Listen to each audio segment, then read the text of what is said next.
Take a very simple example, that of the Health Service Executive. After its establishment, TDs had quarterly meetings with local management of hospital groups and community health services. However, this has completely evaporated. The sole means of accountability of officials now is through the Joint Oireachtas Committee on Health, or through parliamentary questions, which in many instances take 10 weeks to get a reply, a far cry from the required accountability to Dáil Éireann. And while the Office of Ceann Comhairle has a restricted role in the reform of Dáil Éireann, one of the primary functions of this office is to protect the existing rights of members. This is not just about ruling parliamentary questions out of order, nor the disrespect of a single-sentence PQ reply, or referring a member to a website. It is the failure to brief deputies on the actions being taken by agencies such as the HSE. Sometimes the very last person to know is the TD whose constituents are being directly affected. This is a cultural issue and an administrative one. It is part of the cultural change that I want to help deliver on, so that Dáil Éireann becomes an effective forum for the people who elect us. And we now face a greater threat. GDPR, a tool to protect us all as citizens, is being used to avoid answering legitimate questions of TDs. This has far-reaching implications for public policy and for the Dáil. Protections for citizens cannot be deployed as barricades against their elected representatives doing essential parliamentary work on behalf of the very same people. This is an essential issue for this House. It would be an honour to be Ceann Comhairle, but it would be a greater honour still to use the office within its confines to hold, to protect and to reaffirm the legitimacy of members of Dáil Éireann to seek answers and ensure accountability.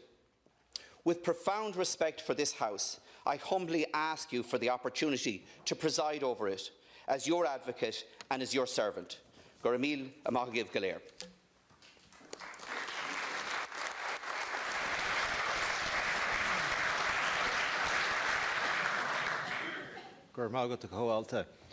I now call on Deputy Sean O'Farrell. Gurmagat a Cahirlach agus Caime Ra an Kedol Shies Gur Húslunder Cree dom Veharash Rish and Shaw Sun Trucha Triu Dáil agus Gaum Cogorges le Gachline Shivsha ata Ahoffa agus Shivsha ta Nua Toffa Stasula gum Gemegra de ever Vurguidaibre. I want to thank the clerk and congratulate Peter Finnegan and his excellent team on the preparations which have gone into today and which allowed this Assembly to function as efficiently as it always does. I'm grateful for the opportunity to say a few words to you this afternoon and to congratulate my colleague and my friend Dennis Naughton on having entered this competition, because competition is an essential part of the democratic process, and I know Dennis to be a very fine parliamentarian and a man of considerable integrity. 4 years ago, colleagues, I stood here seeking your support for election as Ceann Comhairle. Then I was something of an unknown quantity to many of you. Today, I seek a renewal of that mandate, hoping that my work over the last 4 years has assisted with the progression of the crucial Dáil reform agenda to make our Dáil more reflective and responsive to the needs of a national parliament in 2020. I work on the basic principle of respect for the mandate that each member of the Dáil has received from their electorate. That mandate is in every respect equal and deserving of similar priority. In the 32nd Dáil, we worked together in a more collegial fashion than ever before to create a progressive Dáil Reform Committee at which each group in this House was represented. We achieved change by working collaboratively to alter how the business of this House is conducted. We established a fully representative Dáil Business Committee which succeeded for the most part in building consensus around the weekly and sessional Dáil agendas. We established an independent parliamentary budget office, now fully operational, which supports and assists all members in budgetary processes. We have also set in train that budget office and its ability to cost legislative proposals and even in time political manifestos. We have built that independent statutory budget office to emulate the Congressional Budget Office on Capitol Hill, which is viewed internationally in a very positive light. We have augmented our Parliamentary Legal Advisor's Office to offer expert advice and support to members in both writing and amending legislation in an efficient and effective manner. The Irish Women's Caucus of the Houses of the Oireachtas was also established, and within months of its creation, under the leadership of Deputy Catherine Martin, the Women's Caucus hosted the first major international conference of women's caucuses in Dublin Castle. A clear and practical example of parliamentarians working together towards a clear and important end result to the benefit of us all. Other absolutely critical all-party committees on health under Deputy Roisin Shortall, on housing under former Deputy John Curran, and on the traveller community under Senator Colette Kelleher, to name just a few, have seen us work well for common cause and for the good of groups and individuals whose interests we must pursue in this 33rd Dáil with even greater enthusiasm, with even greater energy, effectiveness and absolute urgency. We have engaged with the youth of this nation on the crucial issue of climate change. We worked with RTE in bringing the young people protesting outside the gates of Leinster House into this chamber to sit in the seats that we now occupy. At that youth assembly, a world first, our country's future debated meaningful, sensible and often inspired proposals and practical solutions to that existential issue. All this work needs to continue, and it needs to continue with efficiency and urgency. So I seek your support this afternoon to continue that collegial approach to addressing our problems and to find solutions with the necessary alacrity. In another example of a changed approach, we have provided a platform here for a variety of international voices to speak with us in this chamber on matters crucial to the interests of our country.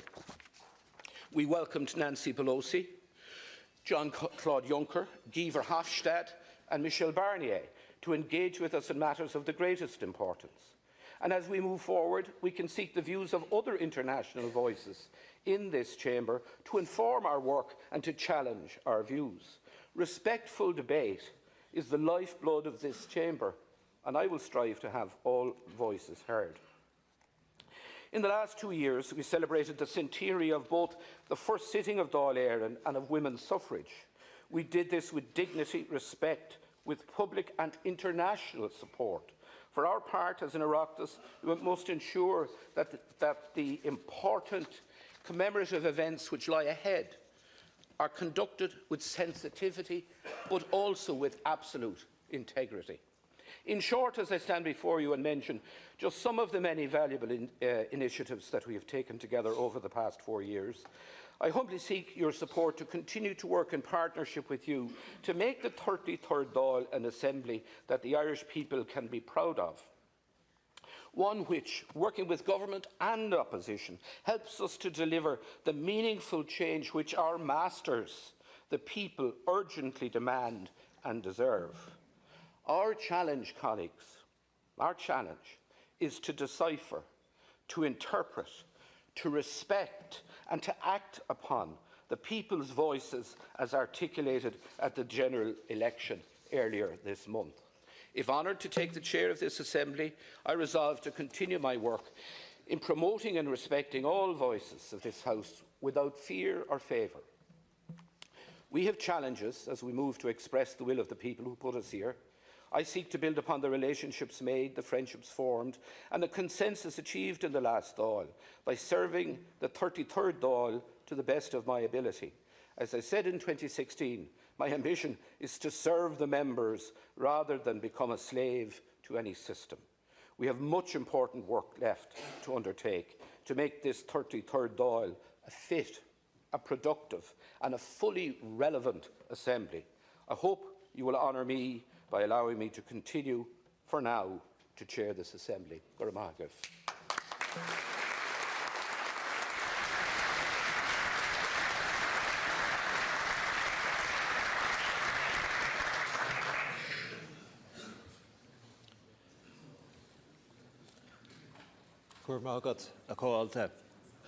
That concludes the contributions from the candidates. We will now ring the bells for 6 minutes. When they stop, we will wait a further 4 minutes and then proceed to the secret ballot.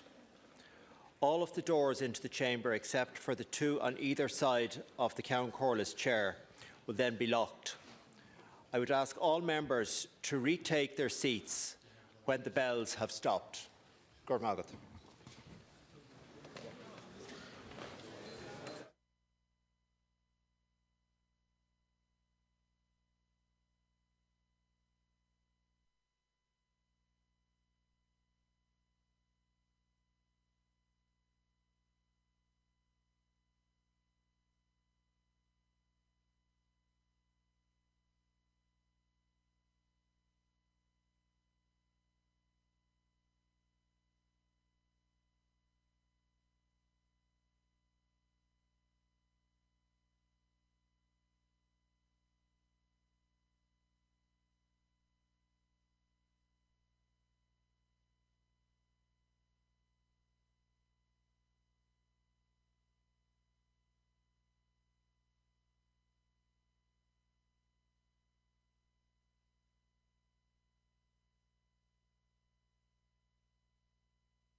I now ask the ushers to lock the doors, except for the two on either side of the Count Corliss chair, which shall remain open.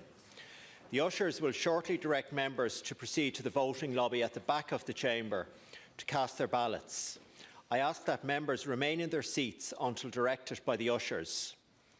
Before the voting begins, I call on the Captain of the Guard to confirm that the ballot boxes, which are to my left and to my right in the voting lobby, are empty.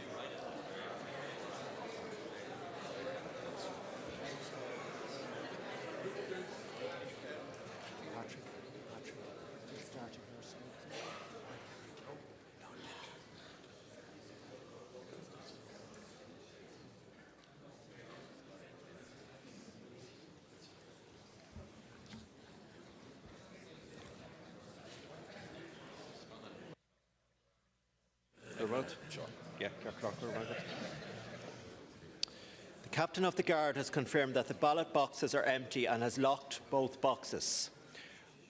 We are now ready to start the ballot. Voting will proceed row by row, starting with the first row to my left and moving to the right as directed by the ushers. In order to reach the voting lobby, members should use the central staircase immediately in front of me. For health and safety reasons, I must ask members not to queue on the staircase as the stairs are very steep. The ushers will direct you to ascend when the staircase is clear. When directed to do so, please proceed by the central staircase to be issued with your ballot paper. Officials in the voting lobby will ask you to confirm your name. They will cross your name off the register and issue you with a stamped and embossed ballot paper. There are 8 voting booths in total, 4 each on the left and right at the top of the stairs. Members with surnames beginning A to K should go to the left at the top of the stairs, and members with surnames beginning L to Z should go to the right. The ballot will be counted under the proportional representation single transferable vote system. Accordingly, you may number the candidates in the order of your choice. If you inadvertently spoil your ballot paper, you should present it to me. I will inspect the ballot paper and may decide to allow a replacement paper to be issued. In such cases, I will retain the original ballot paper and issue a certificate in order that another ballot paper can be issued from the officials in the division lobby. When you have finished casting your vote, please come back to the floor of the House via the side stairs to my left and right. You may either resume your seats or leave by way of the doors behind me. The ushers will now direct members row by row to the voting lobby. I would ask members to please wait until called forward by the ushers. Cormagat.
Stand suspended until 3:10.